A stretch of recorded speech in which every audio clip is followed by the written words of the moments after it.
Welcome to the Tech Meme Ride Home for Monday, August 19th, 2019. I'm Brian McCullough. Today, Libra gets some competition. Spotify and Roku get family-friendly. Amazon is sitting out the launch of Disney Plus for now. IKEA is serious about becoming a smart home player. And can the world's largest semiconductor chip kickstart an AI revolution? Here's what you missed today in the world of tech. Facebook's Libra cryptocurrency is apparently going to get some competition because Binance says it plans to launch a new coin called Venus, which it is calling an independent regional version of Libra, which will develop localized stablecoins pegged to local fiat currencies. So if that was sort of a word salad to you, remember that Libra, again, is Facebook's upcoming cryptocurrency. Binance is currently the world's largest cryptocurrency exchange. And for you astrologically minded, Libra's ruling planet is Venus. Quoting the block, Facebook's planned cryptocurrency Libra also has a similar structure. It intends to serve the unbanked and facilitate low-fee money transfers globally. Libra is expected to go live sometime next year, but it has already faced scrutiny from central banks and politicians around the world. Facebook has itself recently said in a risk disclosure filed with the Securities and Exchange Commission that Libra may never launch due to, quote, significant regulatory scrutiny. Binance today said that it believes that Libra is growing at an exponential rate and will reshape the world's financial system, bringing changes more than the internet. Quote, instead of resisting change and losing the opportunity, it is better to embrace change. At the same time, Libra needs to be developed in an orderly manner under the regulatory framework, the exchange added. After the publication of this story, Binance CEO Changpeng Zhao tweeted that while Venus would help to push cryptocurrency adoption, it does not look to dominate Libra. Quote, always happy to coexist. In fact, this should help Libra, if you think about it. We'll leave it at that, end quote. Well, despite those nice words, it's clear that Binance wants Venus to do what Libra does, but in countries where Libra might not be allowed, countries like China and India. So coexistence is one thing, but clearly they're trying to either follow in the slipstream of Libra or fill in the cracks. Why, however, Venus would be allowed in places where Libra isn't is at this point unclear. Two related items for households and families on the streaming bandwagon. Spotify's premium family plan is getting parental controls and an explicit content filter and a family mix, personalized playlist for the entire family. Parents can now filter songs with swearing, violence, drugs, adult content, etc., quoting Engadget. Other new features include Family Mix, giving you access to personalized playlists for the whole family. It's updated regularly and allows granular control over who can contribute to each session so you don't get too much Frozen or Baby Shark. There's also a family hub, making it easier to add and remove users, adjust parental controls, and keep your account info up to date, end quote. The Spotify family plan still gets you 6 individual accounts for $15 a month, but all members must also still reside at the same address. In addition to this, the Roku channel has added a kids section with free TV shows and movies curated by an in-house editorial team. Not only that, if you subscribe to other paid channels through Roku, channels like Noggin, Hopster, or even HBO, you'll see kid-appropriate content from those channels in this section as well, also actively curated by Roku. Quoting The Verge, the kids and family area is available now in the U.S. on Roku streaming players, Roku TVs, on the web, and on select Samsung Smart TVs. It includes a curated mix of shows that are grouped into different age ranges so that it's easy to find something appropriate when trying to entertain a child. Roku says that it provides, quote, a unique blend of quality shows, movies, live linear, and short-form video typically found across multiple free and paid kids channels and brings them together to watch in a single place, end quote. Everything is chosen by an in-house editorial team, so one would hope nothing too weird or creepy will slip through. Everyone will be able to stream a family-friendly mix of TV shows and movies at no extra charge. In total, Roku says it's including 7,000 free ad-supported movies and TV episodes from partners including Allspark, a Hasbro company, DHX Media, Happy Kids TV, Lionsgate, Mattel, Moonbug, and Pocket.Watch, among others, end quote. Further details about the forthcoming Disney Plus launch. In addition to the U.S., which is getting access to the service starting November 12th, Canada, the Netherlands, Australia, and New Zealand will have access to the service in November, though those last two countries will have to wait a week after the U.S., Canada, and the Netherlands get a taste. In addition, Disney announced it had reached agreements to have the service on almost every major platform you can think of: Apple TV and iOS devices, Android TV and Android devices, Roku, PlayStation 4, Xbox One, but, quoting The Verge, Amazon's Fire TV lineup is the glaring omission from this list, at least for now. There's always a chance it'll be added by the time Disney Plus goes live. Amazon Fire tablets will also seemingly be left out without Disney Plus. It may be possible to sideload the app onto unsupported devices somehow, but that hasn't been confirmed and there are no guarantees. Disney says customers will be able to subscribe to the service directly on several platforms, including iOS. So yes, Apple will be getting a cut of those subscriptions. Disney also plans to integrate its content with the Apple TV app so that movies, originals, and shows will appear there, among other suggested things to watch, end quote.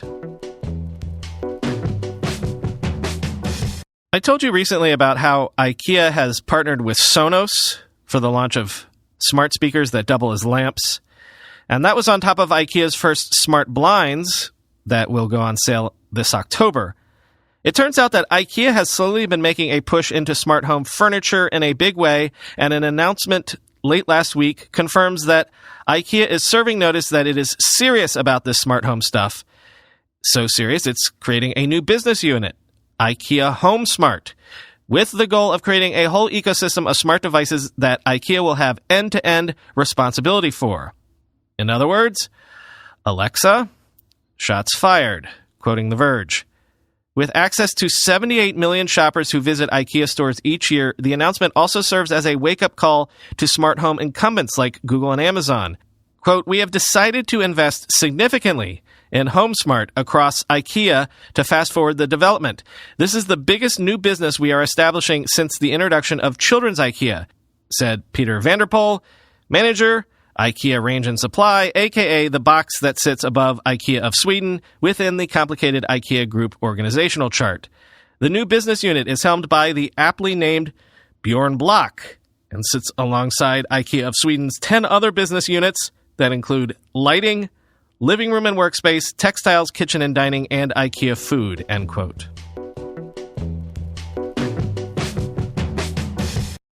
The first public jailbreak in years of an up-to-date iPhone has been posted to the internet after a bug that was apparently patched in iOS 12.3 was somehow reintroduced.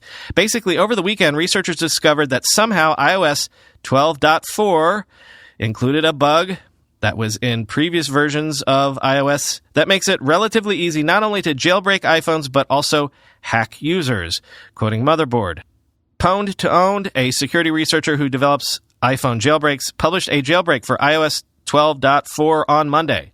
For years, jailbreaks have been held closely to the chest by security researchers because the ability to jailbreak an iPhone means the ability to hack it.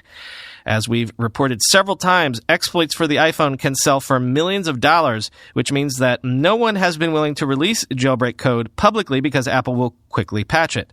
A security researcher who hacks iPhones for a living and who spoke on condition of anonymity because he wasn't authorized to speak to the press said that organizations that have the expertise to target iPhones can now use a bug in Safari, for example, to, quote, hack any up-to-date iPhone, end quote. While it's still not trivial to hack an iPhone remotely, even with the ability of this bug, the barriers to entry are now much lower, end quote. No comment from Apple on this at the time of this writing.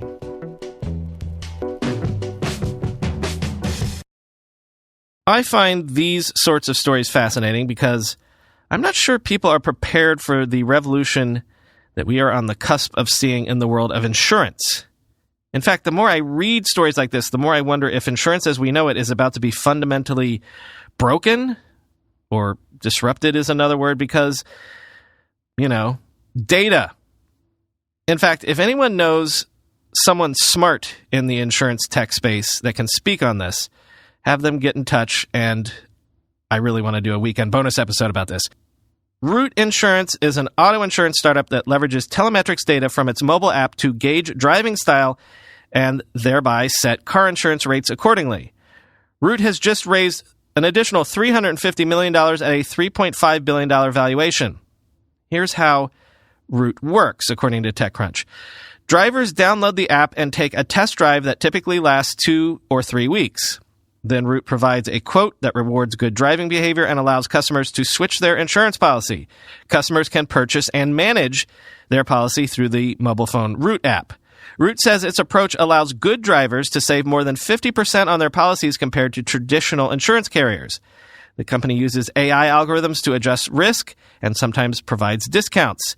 For example, a vehicle with an advanced driver assistance system that it deems improves safety might receive further discounts, end quote. Now, Root might not be the one to deliver the insurance revolution I'm imagining. Here's Dan Premack, quote, "The bull case is that Root can get a lower risk user pool than can traditional insurers, because in most states, it uses a try-before-you-buy mobile app that leverages telemetrics to gauge driving style. This lets it offer below-market rates, in turn, lowering churn.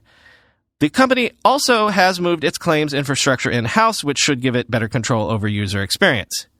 The bear case is that Root has a higher loss ratio than do incumbents like Progressive or Geico per statutory filings, and its single product line doesn't help offset customer acquisition costs via bundling. Plus, even the most generous VC backers can't help Root compete on balance sheet with a rival like Geico, which is part of Warren Buffett's Berkshire Hathaway, end quote. However, notice that line about the lower risk pool. When we talk about surveillance capitalism, so far, we've been talking about companies watching everything you do to better target ads to you.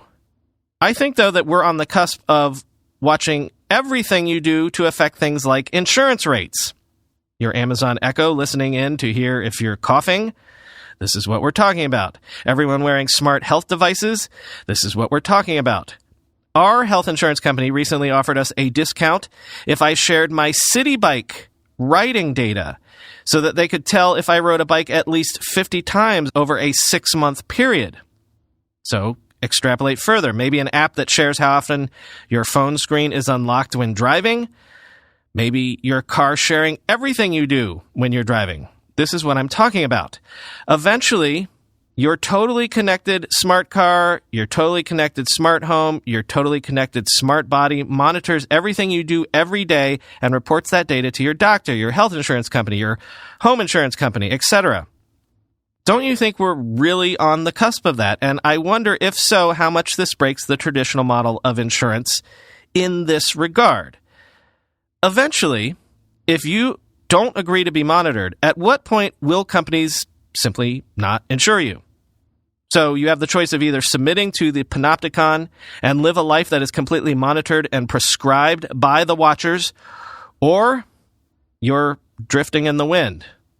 One of the ways insurance has worked well for society for hundreds of years is that for all of the actuarial math, the math could only go so far. We were all free to live our lives recklessly, and basically no one would ever know. Sure, if you smoked, you had to pay more, but beyond that, well, what happens when it's impossible not to know every little naughty thing we're up to? I mean, believe me, that will create an amazing business. Again, the risk pools, selling insurance only to those who are unlikely ever to need it.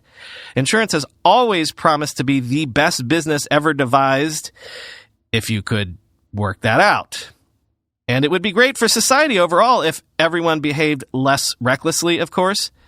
But this is what I'm grappling with. What if monitoring everything you do on your phone to better target you ads is just the very primitive phase 1 of what we're in for? Are you ready for phase 2, where you either never step out of line or you're essentially a pariah? People talk about the Black Mirror-esque social reputational credit system being set up in China, but the way something similar would come to this country, and sooner than you might think, would be if the next time you roll through a stop sign, even once, your car rats on you, and you can no longer get car insurance.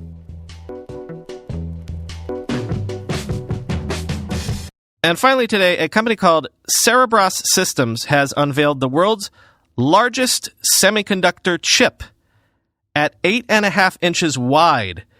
It's got 400,000 cores. Let me say that again, 400,000 cores. It's also got 1.2 trillion transistors and 18 gigabytes of SRAM memory. This is one single chip, the size of an entire wafer, the sort of wafer that is usually sliced and diced to make up multiple individual chips. Cerberus is calling this new monster chip the Wafer Scale Engine, or WSE, although they want you to pronounce that WISE for the purposes of future marketing. WISE is 57 times the size of the leading chip from NVIDIA, which is currently the gold standard for AI.